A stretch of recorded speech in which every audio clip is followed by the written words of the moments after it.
Corporate. Katherine, thanks so much for your time on SABC News. Why is this important? I think if you go back to what does the regulation say, what is the benefit counselling? It's to provide explanation and disclosure in clear and understandable language of the risks, costs and charges associated with the default options in place for each fund. So part of the retirement benefit counselling that came as part of the default regulations 37, 38 and 39, where a fund needs to have a default investment portfolio, default preservation and default annuity.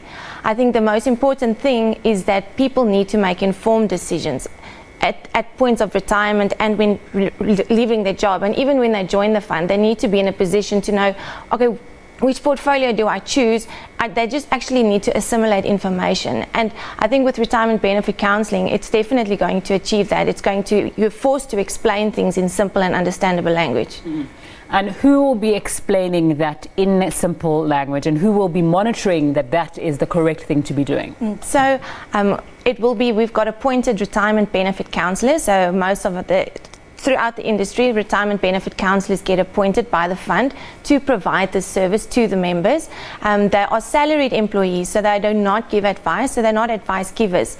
And then also the funds have to actually follow up on the success of each option that they've put on the table as part of the defaults. So there's regular report back. So at every trustee board meeting, there needs to be a report back on what are the retirement benefit counsellors doing, what are the types of queries they're getting, and what are the things that they actually end up providing information on.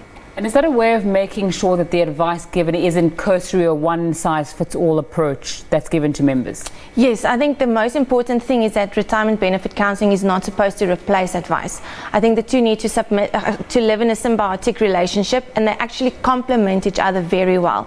Retirement benefit counselling provides information, and when members have information, you know which questions to ask your advisor. So your advisor then has free time to actually tailor his best of advice solution for every single member.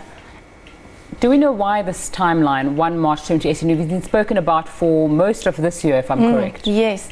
I am not exactly sure why the exact timeline. It is just that it ties in with all the other defaults. So because the fund has to put default investment options, preservation and annuity strategies in place, these need to be explained. So part of the regulation was then to say that members need to have access at least to a retirement benefit counsellor.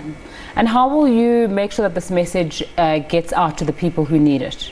There are various ways that one could actually do it. So I think the minimum is that you need to have access to a counsellor. The regulations don't specify exactly what that means, but we want to actually, we've seen this as an opportunity to go much broader and to say, yes, you want to provide information on the fund, but it's actually an opportunity for one to increase the overall level of financial literacy of the members of the funds, and then obviously it all trickles down to the family that they're in contact with.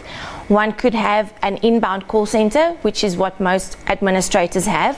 One could host member conferences. So we've actually taken the stance that we're going to provide a conference in each of the 3 main areas, starting with members closest to retirement, and then also inviting other members that want to join, where they could get information, and we help them in terms of budgeting and how to get out of debt and how to save, and what financial plan they could actually get to be more successful and to reach their retirement outcomes.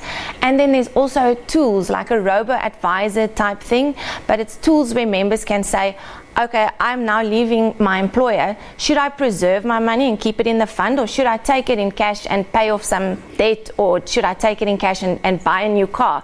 So these tools can actually also show the impact of certain decisions, purely still providing information, but there's various ways that the members can be reached. Thanks so much for your time on SABC News. Katherine Barker from Momentum Corporate. Let's take a look at how the markets have performed now.